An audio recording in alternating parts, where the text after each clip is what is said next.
कॉलीसिस्टाइटिस के केस में इसका नाम ही बता रहा है कि ये जो इन्फ्लेमेशन है एक लंबे समय से है।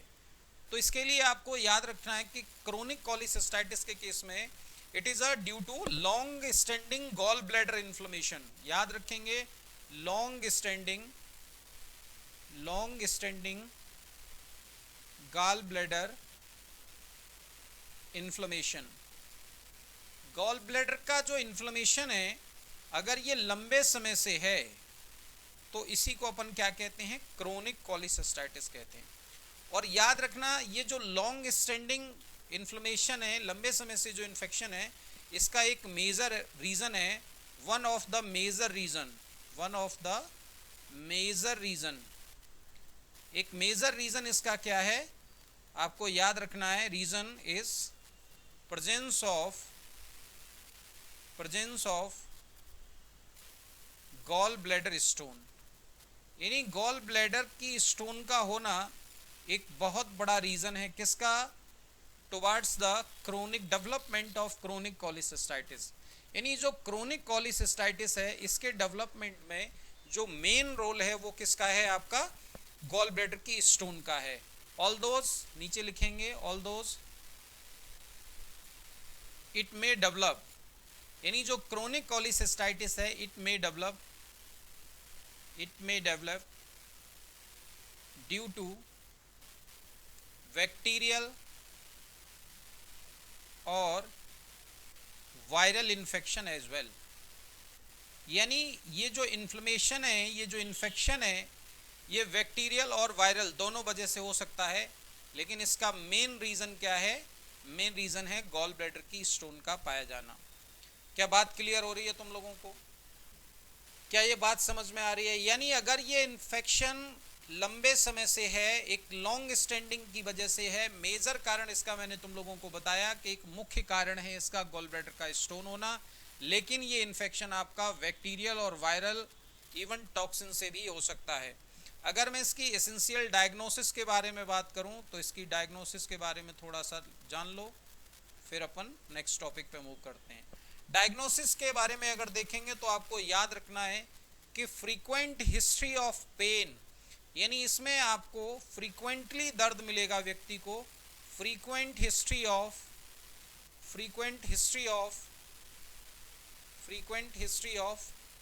Attack of pain in biliary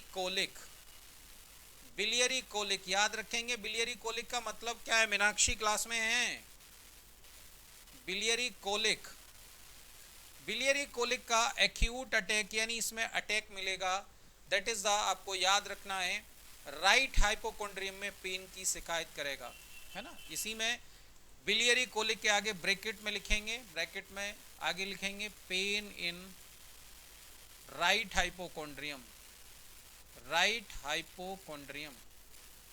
hypochondrium के अंदर पेन की शिकायत करेगा, इस बात को याद रखना है।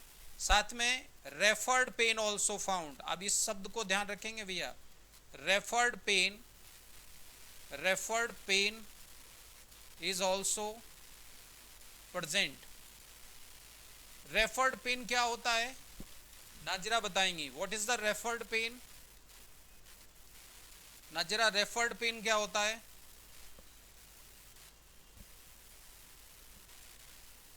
बिल्कुल ये बता रही, बिल्कुल सही। ठीक है, यानी ओरिजिन ऑफ पेन कहीं और है और उसका अकरेंस कहीं और है, बिल्कुल सही बताया इन्होंने।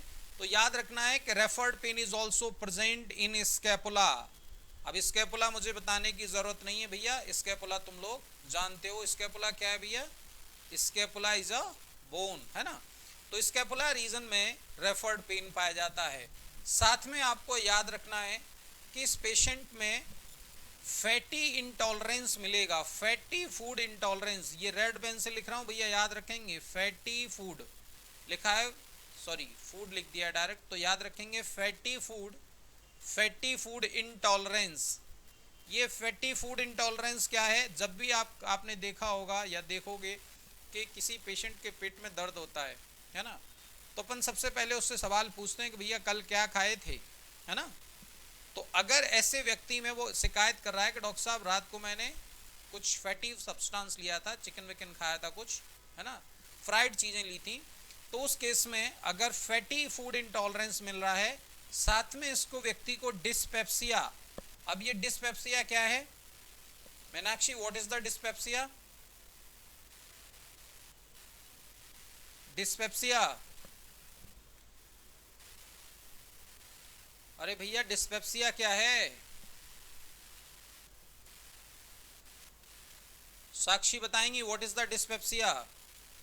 Fatty food intolerance and dyspepsia is found. Dyspepsia का मतलब कोई बताएगा भैया? अरे बहुत सिंपल सा मतलब, सोच जनता एकदम डाउट में पड़ जाती है। डिस्पेप्सिया का मतलब क्या है भैया? बर्निंग सेंसेशन नहीं होगा। डिस माने पेन, पेप्सिया माने यानी खाने पीने में पेन होगा, भोजन खाने की इच्छा नहीं करेगी, पेनफुल ईटिंग, पेनफुल जो है ड्रिंकिंग होगी। तो इस केस में आपको याद रखना है कि फूड, फैटी फूड जब ये लेगा तो उसी दौरान इसको पेट में दर्द की शिकायत मिलेगी, खाना खाने का मन नहीं करेगा, पेनफुल जो क्या होगा। अरे डिस्पेप्सिया, डिसयूरिया ये शब्द नहीं पढ़े हो तुम लोग? डिस शब्द जुड़ने से डी बाई एस का मतलब है पेनफुल, डिसयूरिया, डिसमेनोरिया नहीं पढ़ते हो ये शब्द? डिस्पेरूनिया, थोड़ा सा डिक्शनरी खंगोलो भैया, है ना। तो डिस्पेप्सिया जो का इसमें देखने को मिलेगा, फैटी फूड इंटॉलरेंस मिलेगा। साथ में आपको याद रखना है कि इसका जो गॉल ब्लैडर है ये नॉन फंक्शनल गॉल ब्लैडर मिलेगा। नॉन फंक्शनल, भैया नॉन फंक्शनल क्यों कह रहे हैं? कि लंबे समय से हो रहा है, तो non functional gall bladder on, non functional gall bladder, gall bladder, non functional gall bladder on examination, on examination by cholecystography. ध्यान रखेंगे भैया, कॉलीसिस्टोग्राफी। Cholecystography is a technique through which the physiological actions of the gallbladder can be seen। तो कॉलीसिस्टोग्राफी करने पर हमें पता चलेगा कि इन भाई साहब का गॉल ब्लैडर तो नॉन फंक्शनल स्थिति में है, और इस स्थिति में हम इमीडिएटली क्या करते हैं? गॉल ब्लैडर को रिमूव करते हैं। It's emergency condition. अगर गॉल ब्लैडर आपका श्रिंक हो चुका है, फंक्शनल नहीं है, उस दशा में इसके रप्चर होने के चांस ज़्यादा रहते हैं, सेप्टिसीमिया होने के चांस रहते हैं। तो हम ये कहते हैं कि भैया अगर इसमें कोई मूवमेंट नहीं आ रहा है, तो अगर इसमें मूवमेंट नहीं आता है तो हम कहते हैं कि इसे इमीडिएटली हटाओ। क्यों? क्योंकि अगर ये रप्चर हो गया तो मामला ज़्यादा गड़बड़ हो जाएगा।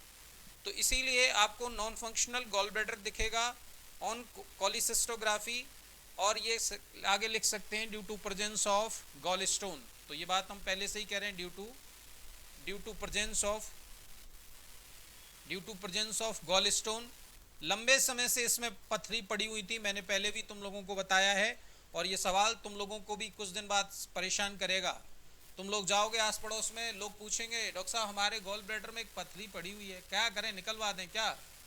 ना निकलवाओ, वो उसको पड़े रहेंगे और लंबे, क्योंकि इतनी आसानी से ये कोई बहुत प्रॉब्लम देती नहीं है, तो लोगों को लगता है क्या ही ज़रूरत है इसे निकलवाने की।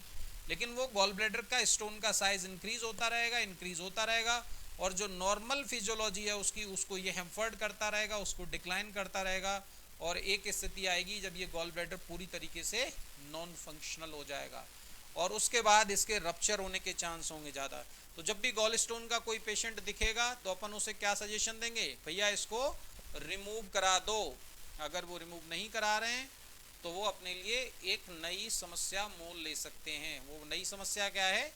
इसके अंदर गॉल ब्लैडर का जो डायमेंशन है वो इंक्रीज होता है, कभी डिक्रीज होता है, कभी ये रप्चर हो जाता है। तो ज़्यादातर रप्चर होने से सेप्टिसीमिया होने का डर रहता है, तो इट्स एन इमरजेंसी कंडीशन। हम पढ़ेंगे इमरजेंसी मैनेजमेंट में इसको, रप्चर ऑफ गॉल ब्लैडर। अभी हम बात कर रहे हैं इसके मैनेजमेंट की। तो हमने एसेंशियल डायग्नोसिस देखी, इसके ट्रीटमेंट के बारे में केवल एक ही शब्द लिखेंगे, ट्रीटमेंट इसका क्या है भैया? तो ट्रीटमेंट में आपको याद रखना है, ट्रीटमेंट इज बाय कॉलीसिस्टेक्टमी। एक ही ऑप्शन है, इसमें आपको इसे रिमूव करना पड़ेगा, तो लिखेंगे कॉलीसिस्टेक्टमी। कॉलीसिस्टेक्टमी, इसको रिमूव करना ही आपके पास ऑप्शन है, दूसरा कोई ऑप्शन नहीं है। तो इस तरीके से आपका ये क्रोनिक जो है कॉलीसिस्टाइटिस खत्म हो गया है। एक्यूट कॉलीसिस्टाइटिस मैंने आपको बताया है। हाँ, मैनेजमेंट मैंने तुम लोगों को कल बताया था, अगर 72 यानी 48 to 72 hour, if it there is no response, in that case you will go with the examination। Hello जी भाई साहब, जी जी, प्रोटीनेक्स पाउडर है, हाँ, और एमाई कॉर्डियल, हाँ सिरप है, ये दो दो ढक्कन सुबह शाम एक एक चम्मच दूध में डाल करके प्रोटीनेक्स देना है। जी, हम्म,